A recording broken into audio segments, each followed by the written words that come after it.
Before we begin, we dare you to hit that subscribe button and check the description for goodies. Today, we will acknowledge you about technological facts. Fonts change can save ink for the printer well. Typefaces aren't equal. That's correct. For various types of purposes, people produce different types of fonts. For conveying a message, ornamentation, decoration or iconography.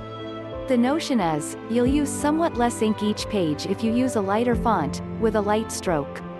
On the premise that you exclusively print with inkjet imprimers using old type cartridges, not ink tanks or laser printers based on toner, it is expected that you will save around 10% ink by switching to one of the lighter fonts. The backlash is, of course, that you will never print as a home consumer enough quantities to realize an advantage. Email was available before the global web. You probably don't think about it before you compose and send a one-line email message. It's not always been so straightforward, however. An intriguing film is available on YouTube, How to Email, Database 1984. The presenters illustrated the necessity to send an email back in those days from a technological TV show called a database. To connect to a service called Micronet, you had to utilize a computer and a rotary phone. There was no URLs, only numerated websites before www. The number of the website was 7,776 for emails. QWERTY is intended to reduce your speed. In fact, there are two theories. When you view manual typewriters, the first one begins to make sense. If anyone typed too quickly, the keys jammed. QWERTY put common alphabets and slowed down typists at distance from one another.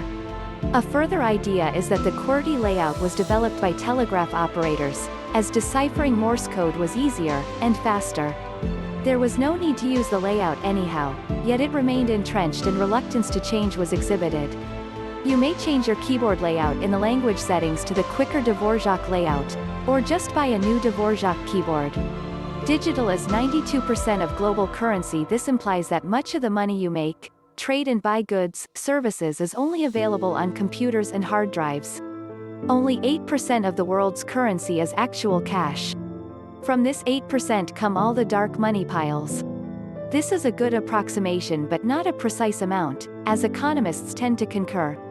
This low proportion sounds ludicrous, but it makes sense when you stop thinking that most major transactions are made online anyhow.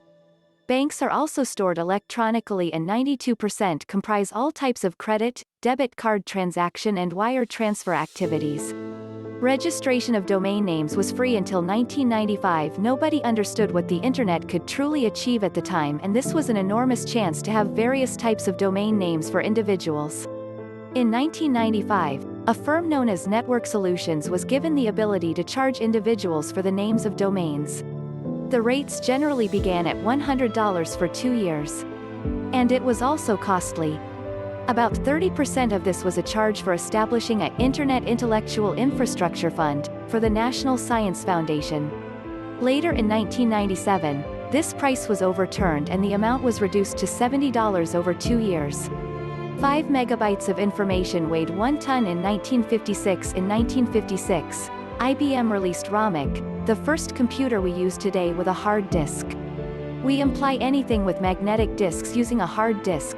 A moving head has been utilized to access and enter the data.